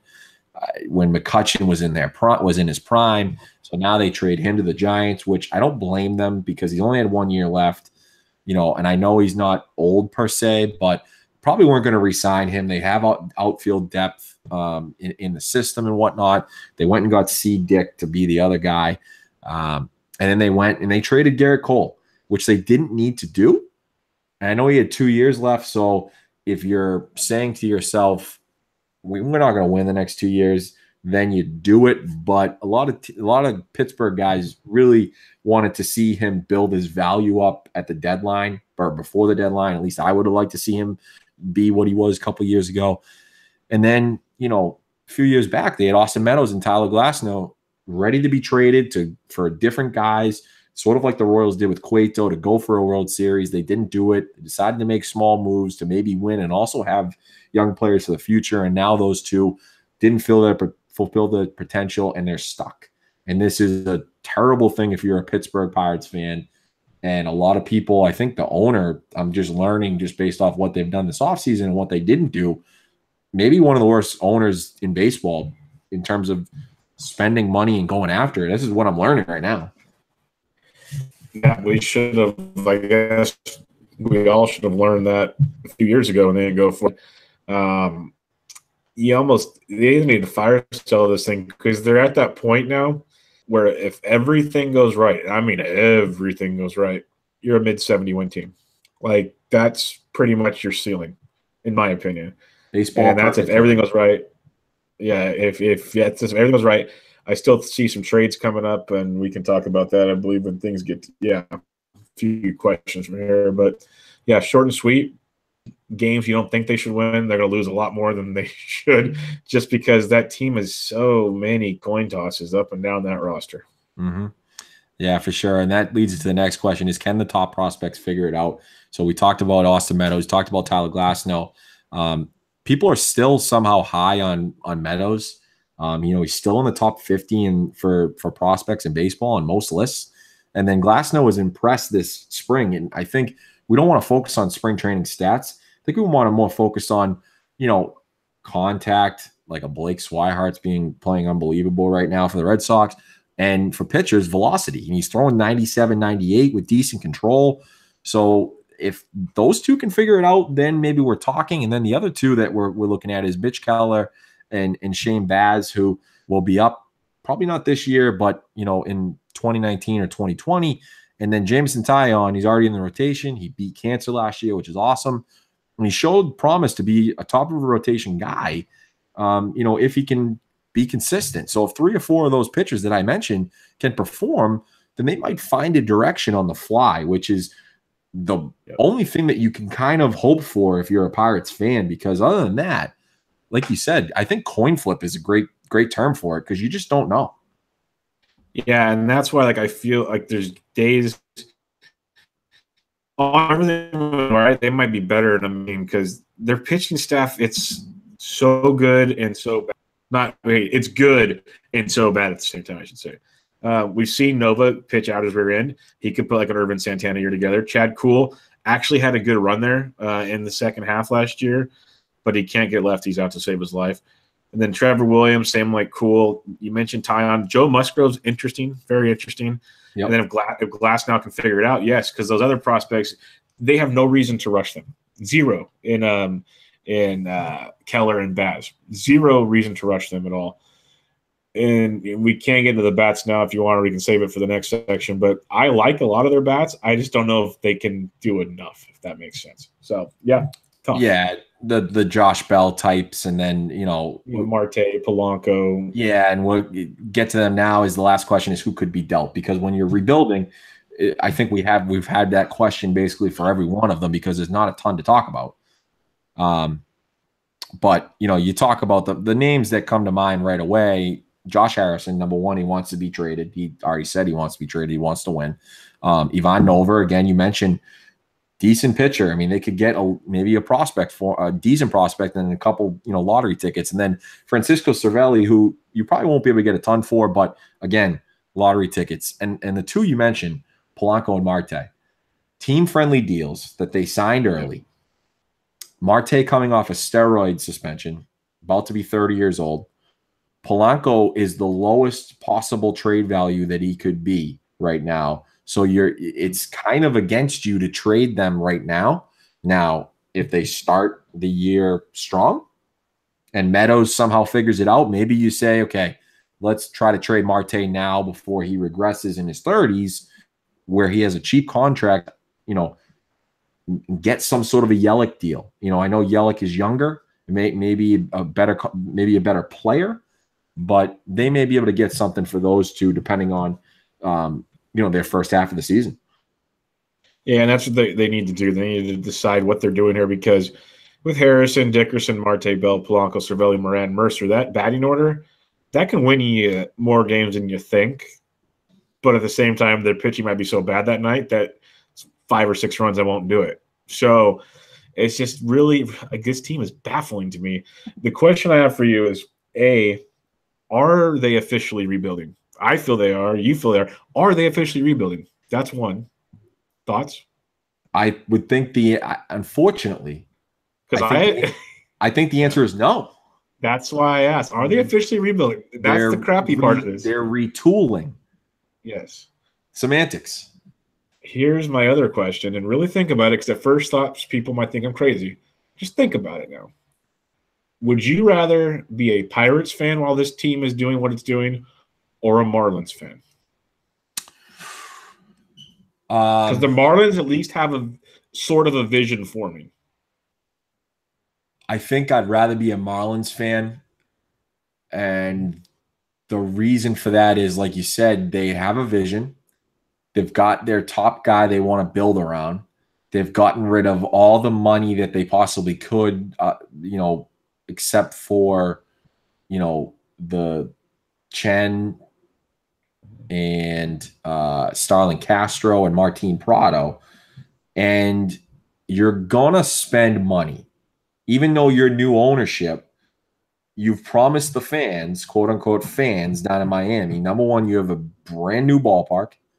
You're Derek Jeter, and you've promised the fans that this is a short-term thing and we have a vision for the future. So they're eventually going to spend the money. I think that as long as they draft well, this is crazy to say because the Pirates still have some potential. I really think I'd go with the Marlins. That's what I was thinking because I'm with you. I like this lineup like in Pittsburgh with the potential to it, but it's just so much of a mess around it that it's scary. I believe that Derek Jeter will spend money in the next couple of years, especially with a few more contracts knocked off there. They have money for days. You talked about the Phillies having money for days. The Marlins have money for days coming up. And Jeter will spend. And I know the team's not attractive, but A, living and playing in Miami is always tempting the players. And B, playing for Jeter and Donnie baseball, that gets a lot of these young kids, happy spots happy. Who knows?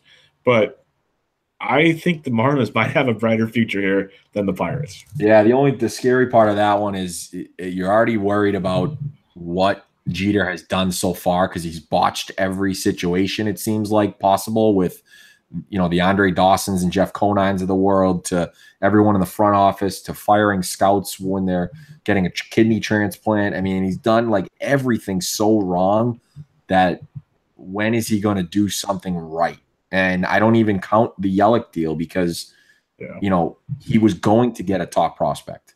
You know, but John Heyman, you know, Jeter was in on every top prospect in baseball. I just go to the Baseball America list and I just read the top 10 and I tweet it. All right, we'll talk more Marlins next week. Let's go on to Cincinnati Reds. Well, we could stay here all night, but yeah. No. Cincinnati Reds. Yeah, the Cincinnati Reds. I think this time last year we were kind of excited about the way their rebuild was going. Honestly, making 3 questions here, as you can tell by the 3 I have, weren't the easy as I thought they should have been. It really wasn't to me. First question. Nick Senzel time? Oh, yeah, baby. Oh, yeah. We know we want to see him. They're trying to play him in the outfield, second, shortstop, third base. They're trying to make him the next super utility player in baseball just to get his bat in the lineup, which I don't blame them, because the hard part about this rebuild is when you have guys like, you know, youngsters like Winker who you want to play. You have Billy Hamilton who you need to trade, so he needs to play. Basically, before I read off the whole roster, you have guys that need to play so you can trade them. That's the problem.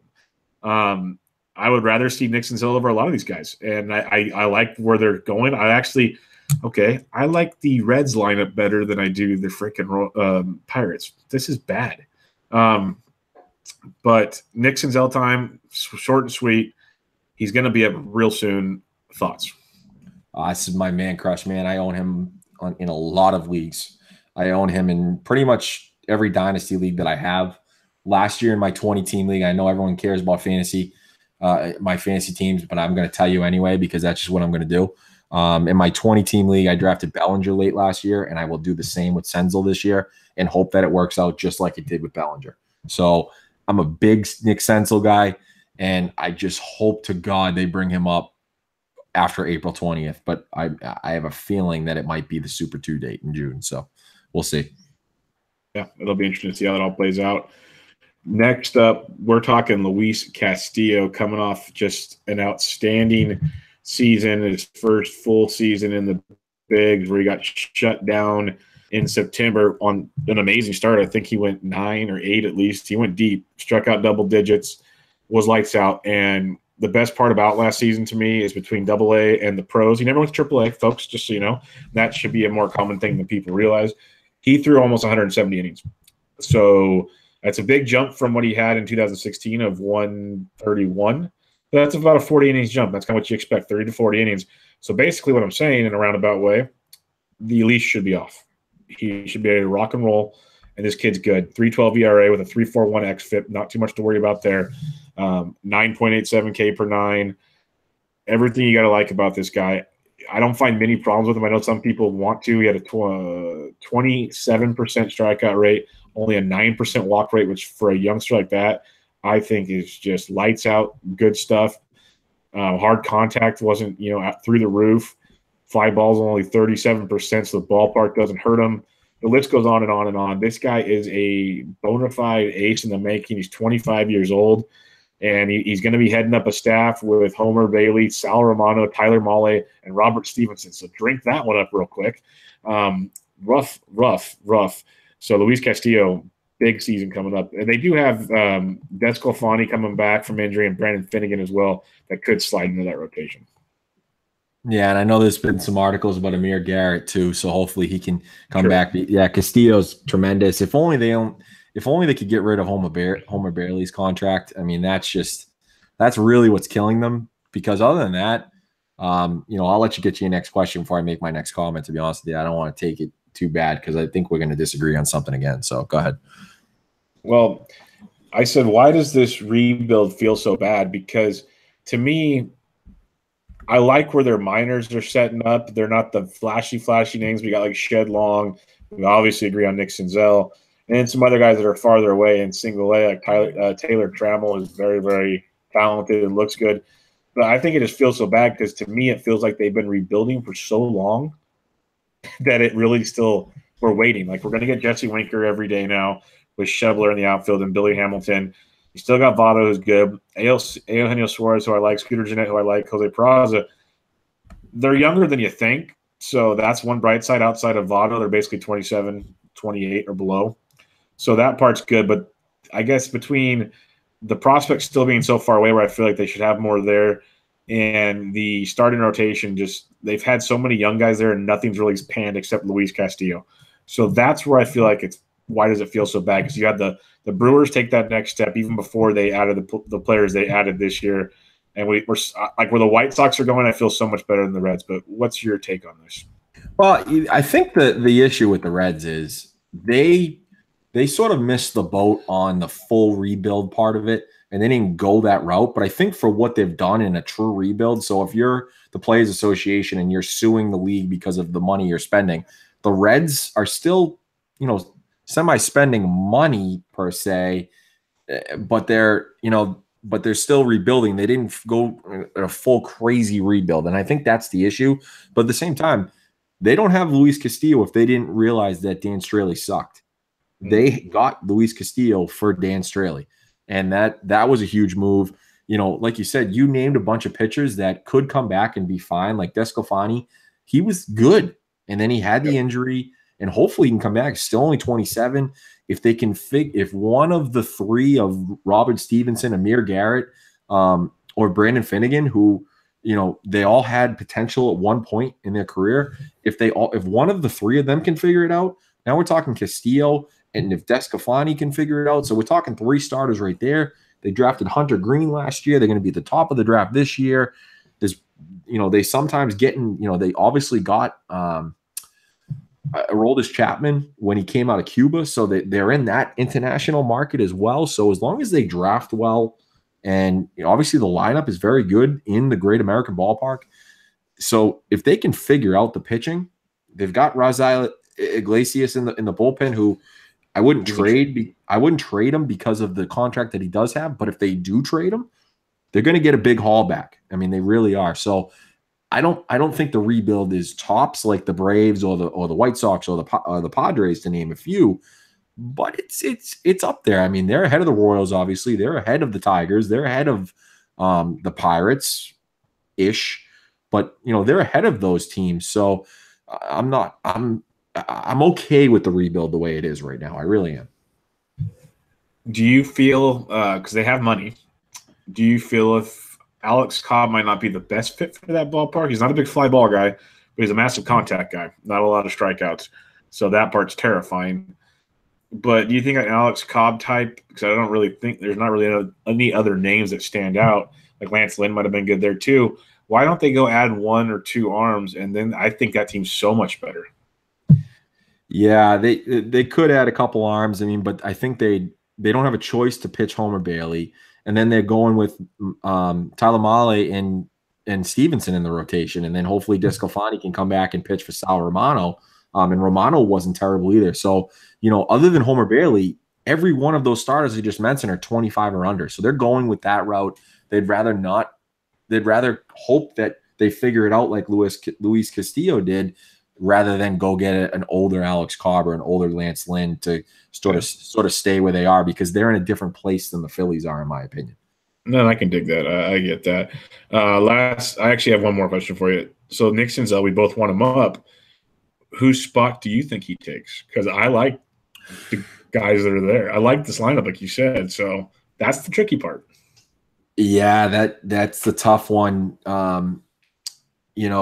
Obviously it would be Peraza, but he's going to be playing shortstop, and I'm not sure I don't believe Suarez has played shortstop before. So that is a tough one, and that's why they're putting Senzel at shortstop for a little bit, because maybe they say we got to get his bat into the lineup. I think more than likely it's probably Scooter Gennett. Do they really believe in what he did last year? He was kind of a flash in the pan a little bit. He hit that full home run game, and then he sort of continued it. So I think if I had to pick one in terms of where they could play him, it would be Gennett. But in the realistic terms, it would be Peraza, because he just doesn't get on base a ton, and doesn't have a ton of power. He just steals bases. So he's a worse Billy Hamilton. But unfortunately, right now they don't have a shortstop to replace him. All right, we'll get into the predictions now. I want to recap. I forgot when we did the AL Central. Pacoda has it Indians, Twins, White Sox, Tigers, Royals. Royals and Tigers, like you said, 68, 94, 65, 97. So pretty interchangeable there. When we talk about the NL Central, they have Cubs at 92 and 70, Cardinals 85 and 77, Brewers 1 game behind the Cardinals at 84 and 78. Pirates at 78 and 84, and the Reds 3 games behind the Pirates at 75 and 87. So kind of the thoughts we had, at least when we talked. I don't know what your predictions are, but this was updated as of yesterday, the 14th. What are your predictions for the NL Central? I got Cubs, Cards, Brewers, Reds, Pirates. I have Cubs, Cards, Brewers, Pirates, Reds. So, yeah, pretty much what we talked, like interchangeable. I wouldn't be shocked either way at the bottom, but I think the top 3 is pretty much set in stone. Yep. Okay, that wraps up our previews. I have the replay of the Red Sox game on my TV as we've been recording, and there's a revelation to me this season, and you obviously know. Why did Benintendi cut his hair? I don't know. I don't That's have like any. You don't do that. Yeah, I think maybe to grow it during the season is my only answer, or they didn't want to be flow bros, or he wanted to change something. Maybe it was getting in his face, killing his launch angle a little bit. I'm not sure. It's the aerodynamics for stealing bases. I got it. Yeah. But all right, that'll wrap us up. We got the AL West and NL West next week, and to finish off our divisional previews, and then literally we're 2 weeks away from baseball. We should be back on our normal time next week unless something else happens. Hopefully there's no more snow for you, my friend. That's been pretty darn miserable back there. Next Tuesday, Bubba, we're getting another one. We're getting one more, supposedly. Okay, we might be recording again on Wednesday or Thursday, which don't matter to me. I'll talk baseball any day of the week, so it don't matter. No, it's got to be next Tuesday. I'm going to the ATL for a weekend, so we're doing Tuesday, baby. Sounds good. I'm going to fight it out. All right, so Around the Bases with Bubba and Mo, episode 55 in the books. We'll see you guys next week. See ya.